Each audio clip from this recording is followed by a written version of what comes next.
नमस्कार प्रिय विद्यार्थियों, आपके अपने YouTube चैनल हिंदी की पाठशाला गुरुजी के साथ में एक बार फिर आपका बहुत बहुत स्वागत है।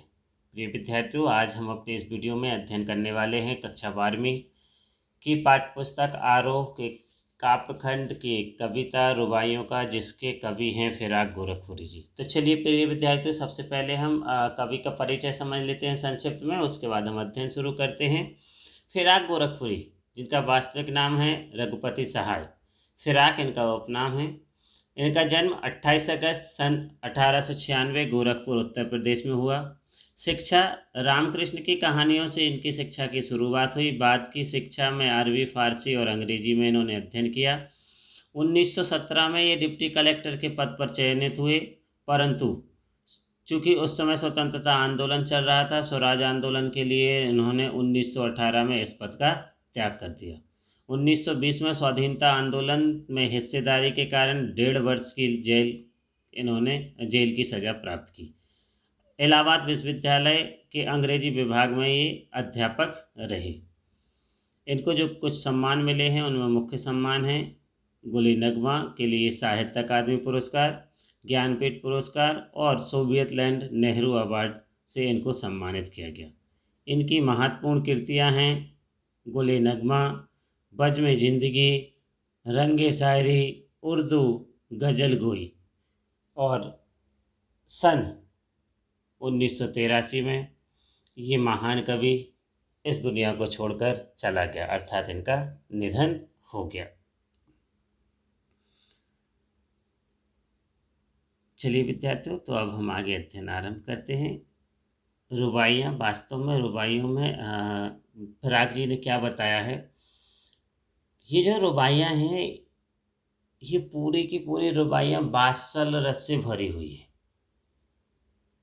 रुबाइयों में फिराक जी ने एक नन्हे शिशु की जो अटखेलियाँ होती हैं और माँ बेटे की जो लीलाएं होती हैं, उनकी जो प्रेम होता है, उसको कवि ने यहाँ पर दिखाया है।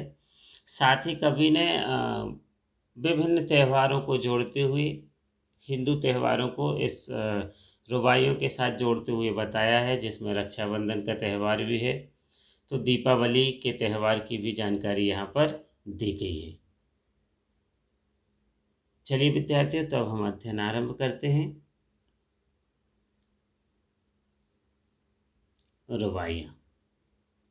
आंगन में लिए चांद के टुकड़े को खड़ी हाथों पे झुलाती है उसे गोद भरी, रह रह के हवा में जो लौका देती है, गूंज उठती है खिलखिलाते बच्चे की हंसी।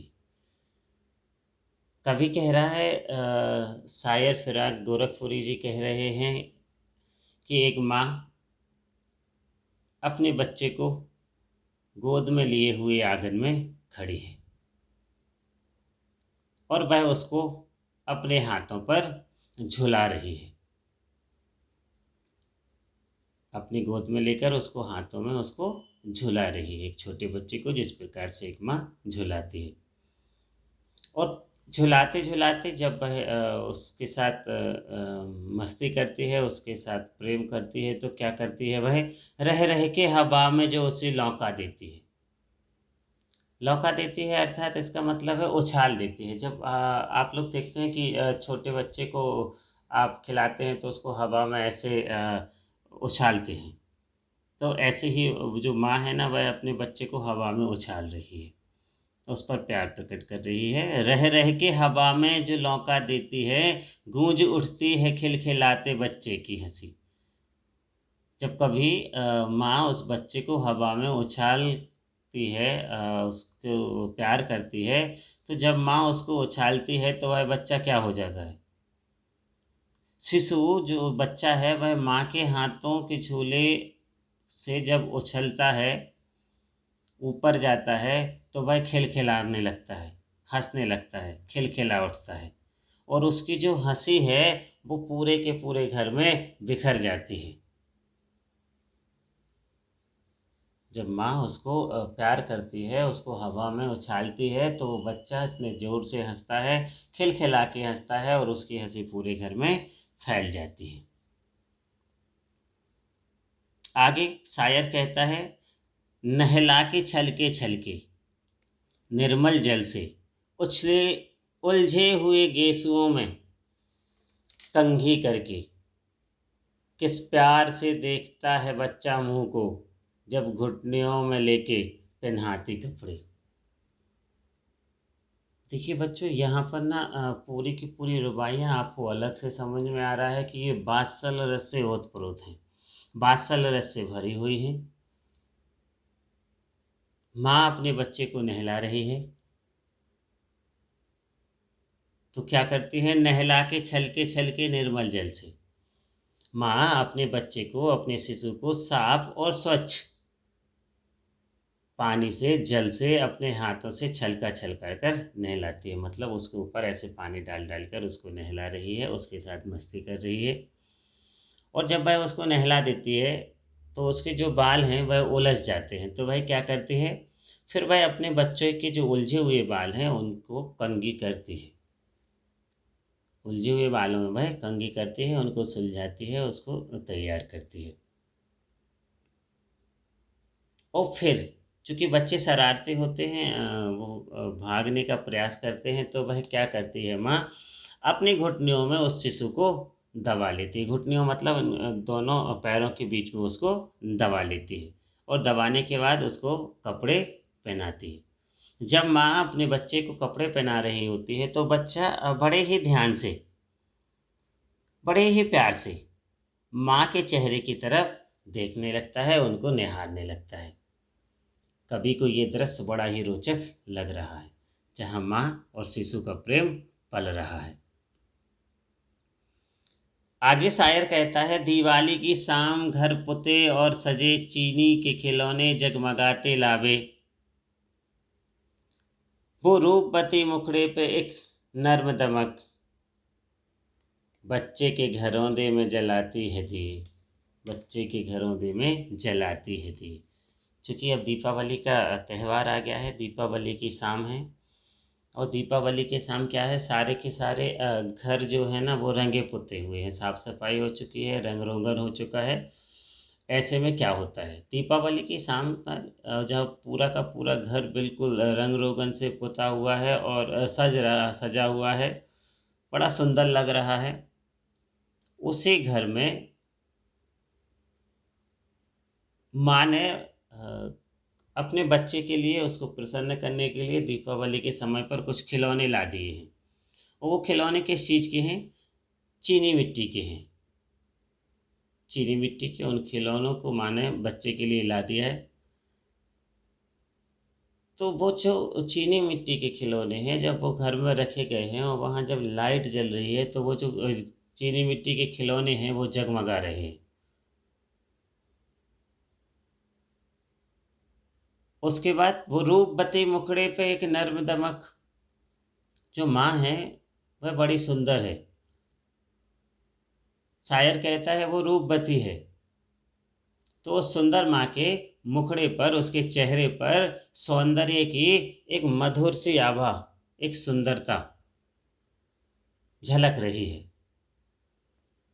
और वह सुंदर माँ अपने बच्चे के लिए जो एक घर बनाया है उसने खिलौने वाला, उन खिलौने के बीच में एक दिया जलाती है, जिससे कि उसका बच्चा प्रसन्न हो जाता है कि जिस प्रकार दीपावली के समय सारे घरों में दिए जले हैं, वैसे ही उसके घर में भी दिए जले हैं। आंगन में ठुनक रहा है, जिद आया है, बालक तो है, चांद पे ललचाया है। देखिए अब यहाँ पर बाल लीला का वर्णन करते हुए शायर कहता है कि जिस प्रकार आप लोगों ने सुना होगा, श्री कृष्ण माता यशोदा से जिद करते हैं कि मुझे तो मैया, मैं तो चंद्र खिलौना ले हूँ, कि मुझे तो चांद का खिलौना ही चाहिए। यहाँ पर भी बच्चा जिद करने लगा है, मचल गया है कि उसको भी अ, चांद चाहिए है खेलने के लिए। तो शायर कहता है, आंगन में ठुनक रहा है, जिद आया है, बालक तो है, चांद पे ललचाया है। शायर कहता है देखो, बच्चा अपने आंगन में जिद कर रहा है, ठुनक रहा है, मतलब वो झूठ-मूठ का जो रोना होता है ना, उस प्रकार से रो रहा है और रोते हुए वह मचल रहा है, जिद कर रहा है, और जिद करते हुए क्या कह रहा है कि मुझे तो चंद्रमा ही चाहिए है। मुझे तो चंद्र खिलौना चाहिए, मैं तो चाँद से ही खेलूँगा, माँ मुझे चाँद चाहिए है। तो माँ क्या करती है, दर्पण दे उसे देख के कह रही है माँ, देख आईने में चाँद उतर आया है। माँ भी बड़ी समझदार है, अपने बच्चे को हर जिद पूरी करने के लिए माँ के पास हज़ारों उपाय होते हैं। वह अपने बच्चे को दुखी नहीं देख सकती, कैसे न कैसे कोई न कोई उपाय करके वह अपने बच्चे को दुखों को दूर कर ही देती है, उसको प्रसन्न कर ही देती है। तो यहाँ की जो आधुनिक माँ है, उसने क्या किया है,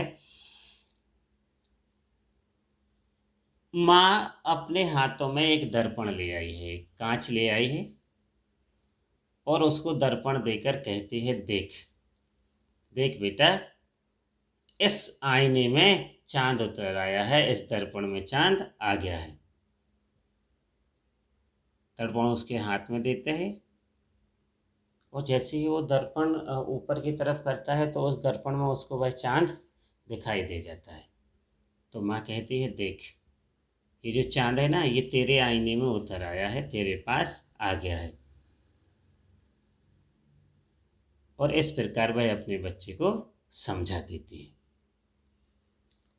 अगली पंक्तियों में शायर ने क्या कहा है, शायर कहता है, रक्षाबंधन की सुबह रस की पुतली, छाई है घटा आंगन की हल्की हल्की, बिजली की तरह चमक रहे हैं लच्छे, भाई के है बांधती चमकती राखी।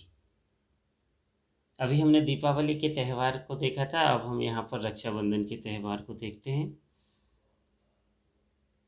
फिराक गोरखपुरी जी कहते हैं कि आज रक्षाबंधन का दिन है, रक्षाबंधन की सुबह है।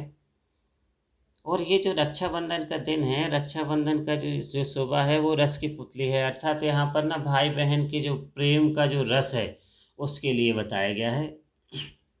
साथ ही बारिश का मौसम है, तो पानी को भी यहाँ पर इंगित शायर ने किया है।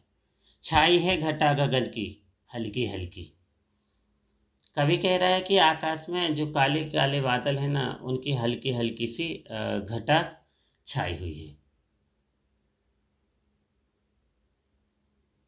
इस दौरान क्या होता है, बिजली की तरह चमक रही है लच्छी, भाई के है बांधती चमकती राखी। एक छोटी सी बहन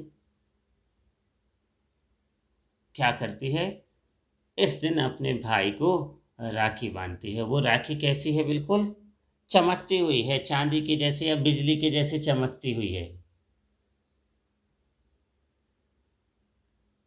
बिजली की तरह चमक रहे हैं लच्छे, भाई के है बांधती चमकती राखी।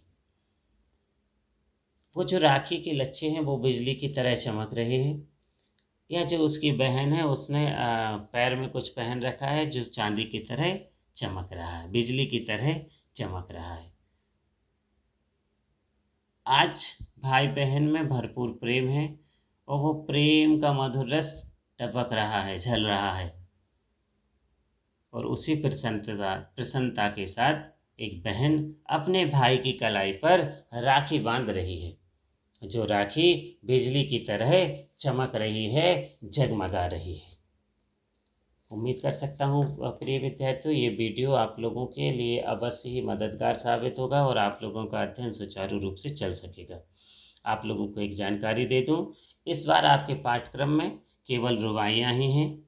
गज़ल को आपके पाठ्यक्रम से इस बार अलग कर दिया गया है, इसलिए हम यहाँ पर बस केवल रुबाइयों का ही अध्ययन कर रहे हैं। मैं एक वीडियो में आप लोगों को विस्तृत रूप से जो पाठ्यक्रम शामिल है उसका की जानकारी अवश्य दे दूँगा।